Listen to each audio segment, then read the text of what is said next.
tem as últimas do Corinthians na preparação para o jogo contra o Cruzeiro, valendo vaga na final da Copa do Brasil. Tem últimas de mercado, bastidores, finanças e muito mais. Fala aí pessoal, sou Jorge Nicola, bem-vindos a mais um vídeo do canal, sempre bom ter vocês por aqui. Sem perder tempo, pedir para deixar like, se inscrever no canal e ativar as notificações. Preciso te atualizar agora sobre o futuro de Luiz Gustavo, volante de 38 anos de idade, que por opção do São Paulo não teve seu contrato renovado no Morumbi, ou seja, o Luiz Gustavo está livre no mercado. Jogador que até cogitou se aposentar, mas por conta de um problema, uma embolia pulmonar, que o tirou de campo por 6 meses, o Luiz Gustavo decidiu jogar por mais uma temporada e está em busca de clubes no futebol nacional. Posso te assegurar que 3 times da Série A já fizeram contato com seus representantes. Chegaram a especular que o Palmeiras era um dos interessados. Consultei o pessoal no Verdão e a garantia foi de que o Luiz Gustavo nunca fez parte dos planos. Jogador cujo salário no São Paulo beirava os 700 mil reais por mês entre salários, direitos de imagem e também luvas. Na passagem pelo Tricolor em 2025, 13 jogos e 1 gol, terminou o ano como titular jogando 7 partidas consecutivas. Caberia no seu time do coração? Já uso o espaço para comentário para registrar o que você pensa sobre o Luiz Gustavo, beleza?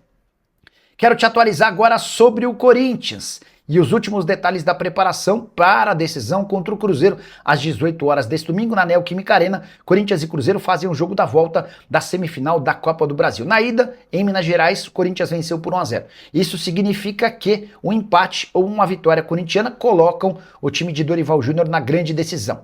Cruzeiro vai para a final se vencer por 2 gols de diferença ou se vencer por 1 gol e depois eliminar o Corinthians nos pênaltis. Corinthians que tem sido muito forte na Neoquímica Arena e especialmente nessa Copa do Brasil. São 7 jogos na atual temporada, com 7 vitórias, 9 gols marcados, nenhum gol sofrido. Queria te falar sobre os jogadores pendurados do Corinthians, que em caso de cartão amarelo nesse domingo e classificação para a final, estariam fora da decisão. Hugo Souza, Mateuzinho, Gustavo Henrique, Maicon e Rodrigo Garro.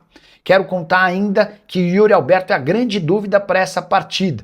Ele saiu de campo no jogo contra o Cruzeiro sentindo dores na virilha e nas fotos divulgadas pelo Corinthians do treino desse sábado, com realização inclusive de pênaltis, cobranças de pênaltis, o Yuri Alberto não apareceu em nenhuma delas, até por isso é tratado hoje como uma grande dúvida. Já Ranieri e Garro estão à disposição do técnico Dorival Júnior, o provável Corinthians com Hugo Souza no gol, Mateuzinho, André Ramalho, Gustavo Henrique e Bidu, José Martínez, André Carrilho, Maicon e Bidon, Memphis e Yuri Alberto ou Vitinho. Você tem palpite para esse jogo? Quem passa? Corinthians ou Cruzeiro? E na outra semifinal, que acontece às 8h30 da noite no Maracanã, vai dar Fluminense ou Vasco no jogo de ida? Vitória de virada do Vasco por 2-1. Quero te falar agora sobre o Corinthians fora do rol dos clubes bilionários. Não entendeu nada, te explico.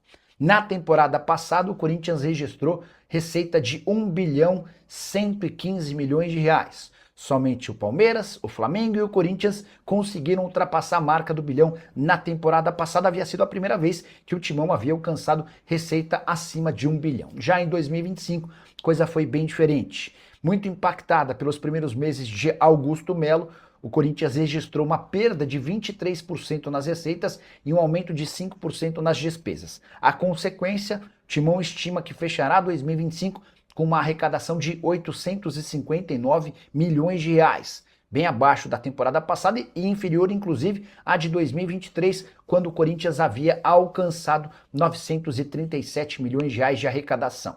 Uma das explicações para essa queda grande, comparada aos últimos 2 anos, diz respeito a vendas de atletas. Corinthians em 2025 conseguiu apenas 106 milhões de reais com transferências de jogadores. Número bem inferior ao dos últimos anos, foram 251 milhões em 2023 e 338 milhões em 2024. Até por isso, deveremos esperar por ofertas e vendas relativamente num grande número do Corinthians em 2026. Nicola, como é que tá essa questão da Gaviões dos estádios? Yuri Alberto vai para o jogo no domingo? Você pode trazer essa apuração sobre o Yuri? Vou mandar agora para tentar descobrir alguma coisa sobre o Yuri. Peraí, ia mandar para uma pessoa, mas vou mandar para uma outra que tem uma língua um pouco maior. Boa noite. Tudo bem por aí? Yuri joga no domingo? Só para completar sobre o Vidalba, zagueiro argentino bom, importante no Cruzeiro, ele forma a dupla de ataque, de defesa com o Fabrício Bruno. Ele passou por exames que constataram uma lesão no tornozelo e o Vidalba está fora da partida desse domingo na Neoquímica Arena. Corinthians joga por qualquer empate. Se perder por um gol de diferença, a decisão vai para pênaltis, tá bom?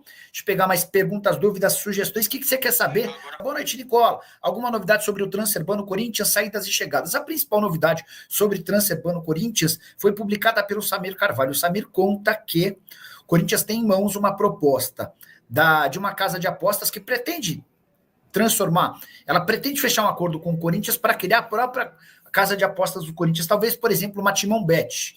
E essa casa estava disposta a fazer com que, se o Corinthians aceitasse o acordo, ela assumiria a responsabilidade do pagamento do transfer ban, que hoje é de 85 milhões de reais. Se não acontecer, o Corinthians vai buscar no mercado não, com antecipação de recebíveis, dinheiro para fazer a quitação desses 85 milhões. O que são antecipação de recebíveis, Nicola?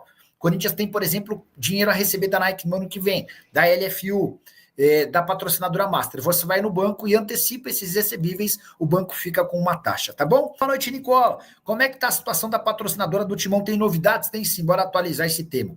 Corinthians tem contrato longo, até 2027, com a Esportes da Sorte, 103 milhões de reais por ano. Por conta do acordo entre Flamengo e Betano, que elevou o patamar dos patrocínios Master no Brasil, o Flamengo fechou por 268 milhões de reais por ano, o Corinthians passou a buscar no mercado alguém que pagasse 200 milhões de reais. Não encontrou, mas tem uma oferta em mãos da Esportes da Sorte de 150 milhões de reais por ano fixos, mais 50 milhões de reais em bônus. Apareceu uma outra empresa chamada Responsa Game, que quer fazer uma bet para o Corinthians, talvez a Bet Timão, alguma coisa nesse sentido. A Timão Bet, enfim, o nome não está definido. Mas essa empresa se dispôs a pagar 180 milhões de reais por ano, tá? E 180 milhões de reais por ano, e o transfer ban do Corinthians. O que significa o transfer ban do Corinthians? Eles assumiriam a responsabilidade da quitação de 85 milhões de reais que o Corinthians deve. Essa dívida, vocês sabem, se deve 41 milhões de reais ao Santos Laguna pela contratação do Félix Torres e mais 44 milhões de reais da dívida com Matias Rojas, tá? Então, o Corinthians está muito em dúvida. Pega 150 milhões de reais de uma parceira confiável, que tem pago absolutamente em dia, que tem sido ponta firme, ou pega 180 milhões de reais, são 30 milhões de reais a mais por ano, além dessa ajuda com o transfer ban de uma empresa com pouco lastro. O Corinthians não tem convicção de que se trata de uma empresa capaz de sustentar esse contrato por 3 anos. Então, esse é o grande ponto. E o Stabile, ele é muito preocupado com essa condição de assinar contratos perenes, de assinar contratos que depois não vão causar problemas ao clube, tá? Até porque o Corinthians tem um histórico bem complicado com patrocínios. Primeiro da Taunza, que prometeu 18 milhões, não pagou absolutamente nada, e depois da Vaidbet, embora a culpa na Vaidbet tenha sido do próprio Corinthians. Nicola, Pedro Raul no Inter, Timão tem 35% do Mandaca. Anderson José, o Inter sondou o Pedro Raul, tá? E a ideia era repetir a fórmula que foi adotada no acordo entre Corinthians e Ceará. Corinthians emprestou o Pedro Raul de graça, pagando metade dos salários. O Internacional gostaria de ter o Pedro Raul de graça com 400 mil reais por mês pagos pelo Corinthians, 400 mil pagos pelo Internacional. O Corinthians ainda não se decidiu sobre esse tema, tá? Sobre o Mandaca, era jogador da base do Corinthians, confesso que eu não tinha essa informação de que o Timão ainda tem 35% do Mandaca, tá bom? Vamos lá, vamos falar desse time do Corinthians que vai encarar o Cruzeiro neste domingo. Também vou projetar o Cruzeiro, que tem novidades. Aliás, eu vou falar do Cabuloso aqui, porque não tem o Lucas Romero, que é um baita desfalque, hein? Suspenso pelo terceiro cartão amarelo. Esse jogador, uma das figuras, um dos destaques do Campeonato Brasileiro, para muitos é o primeiro volante na seleção do campeonato, e ele está ausente. Aí tem uma dúvida se joga o Matheus Henrique, que eu conheço muito bem lá do Grêmio, ou o Wallace. O Matheus Henrique está na frente do Wallace na hierarquia, e é mais jogador, né? O Wallace é um cara mais digamos, mais forte fisicamente, e o Matheus é muito técnico também, embora menos poder de combate. Então vai depender do que o Léo Jardim vai querer para o jogo. O Wanderson, aquele que machucou no jogo contra o Palmeiras, né, com aquela solada do Gustavo Gomes, que acabou não sendo expulso no jogo, inclusive, na partida diante do Palmeiras pelo Brasileiro, ele tá de volta. Ele voltaria só o ano que vem, tá recuperado, mas deve começar no banco de reservas, né? O Arroio deve ser o titular ali por aquele lado. Qual é a outra novidade? Do Vidalba, né, que acabou rompendo ali o ligamento num lance muito bizarro, né, porque o Fabrício Bruno meio que empurra o Yuri Alberto numa disputa e o Yuri cai por cima do pé, da perna, né, do Vidalba, e ele acaba jogando os minutos finais ali do primeiro tempo até mancando, machucado, e não tinha condição nenhuma de jogo. Depois ele é substituído pelo Jonathan Jesus, que vai ser o zagueiro no lugar dele. Também acho baita desfalque, porque a dupla de zaga entre o Fabrício Bruno e o Vidalba é uma dupla que funciona, né? Cássio no gol, William e Kaique, né? Os laterais, o William na direita e o Kaique na esquerda. O Fabrício Bruno e o Jonathan Jesus na defesa. Matheus Henrique, o Christian e o Matheus Pereira, com o Arroio e o Caio Jorge. Esse deve ser o time do Cruzeiro. Bora falar do timão? Porque a gente tem algumas possibilidades.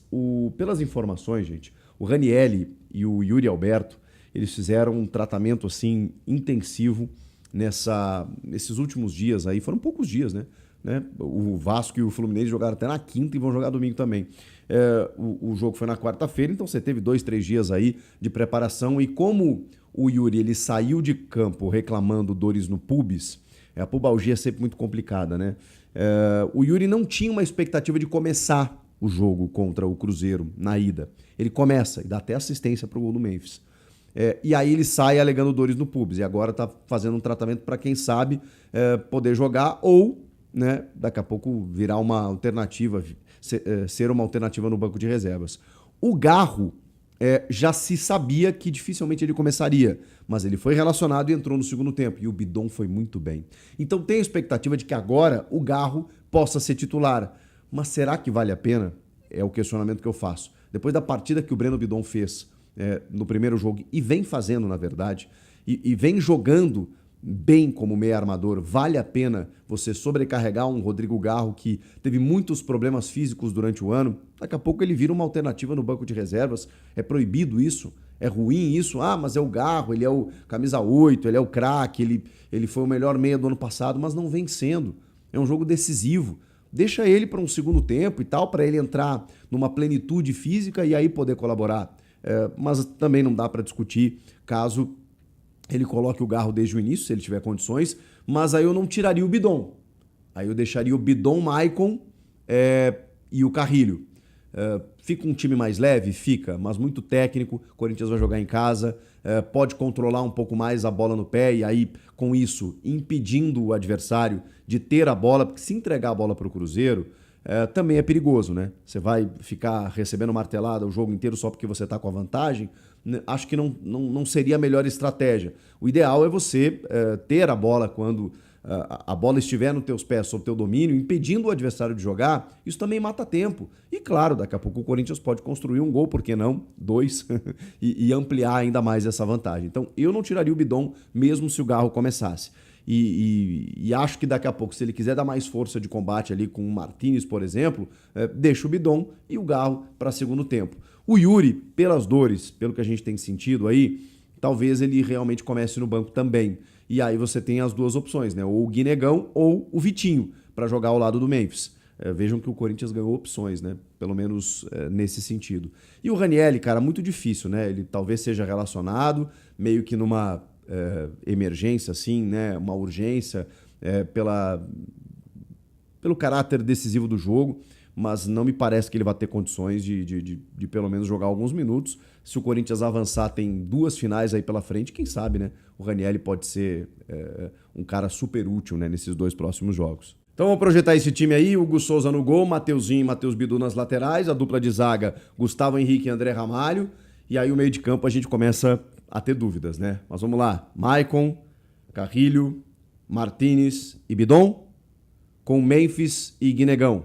Ou Maicon, Carrilho, Bidon e Garro, com Memphis e Guinegão. ou Memphis e Vitinho? Mais ou menos nessa linha. 90 minutos para a grande decisão da Copa do Brasil. Qual é o seu palpite? O que vai dar? Comenta aqui, quero te ouvir. Inscreva-se no canal, eu volto na próxima. Fala, rapaziada, hoje chegou o grande dia, hoje o dia da grande decisão do Corinthians enfrentar o Cruzeiro pela semifinal da Copa do Brasil. O Corinthians veio para Itaquera já com uma vantagem por ter ganho lá no Mineirão o jogo por 1-0 com gol de Memphis Depay. Um gol muito importante que colocou o Coringão com um pé já na final da Copa do Brasil. Mas lembrar bem, entrar com a cabeça no lugar e os pés no chão para não se emocionar e deixar o Cruzeiro aprontar. A gente precisa entrar, fazer uma marcação alta e jogar com muita raça, disposição e força de vontade. Se técnica faltar, o que não pode faltar é a vontade de querer ganhar esse jogo, dar o sangue, dar a vida por esse jogo. Então, rapaziada, acredito que hoje nós sairemos vitoriosos mesmo com um empate, pois no placar agregado o Coringão sairá com uma vantagem de um gol na frente. E pelo outro lado tem Fluminense e Vasco da Gama. Obviamente precisamos que o Vasco da Gama vença o Fluminense. Para quê? Para uma final entre Corinthians e Vasco. É a melhor final possível, tanto para o Corinthians, porque o Vasco é um grande freguês do Corinthians, né? E a gente já chega com essa grande vantagem lá no Maracanã e a gente vai invadir o Maracanã. O Maracanã é do povão, é do Timão, é da Fiel. A gente vai fazer de novo igual fizemos da outra vez, que a gente engoliu o Maracanã. Faremos isso novamente. Vamos engolir o Maracanã em peso. O Vasco já entra já com a desvantagem, porque vai enfrentar o Corinthians, já entra tomando 1-0, porque sabe que não ganha do Corinthians, né? E também seria a melhor final possível, porque não garantiria o vaga de pré-libertadores para o São Paulo, e também que são os dois clubes aí que estão sendo desacreditados pela mídia, colocando eles aí como as zebras, né? E favoritando Fluminense e Corinthians. E aí o Vasco e o Corinthians chega para calar essa mídia suja e eles vão fazer a final aí. Espero que seja um bom jogo e o Coringão seja campeão. Deixe aí no comentário quanto que você acha que vai ser o jogo de hoje. Para mim, 2-0 Corinthians. Deixe aí o seu palpite no vídeo. Não esqueça de deixar like, se inscreva no canal e ative o sino das notificações. Um grande abraço, até o próximo vídeo. Fui!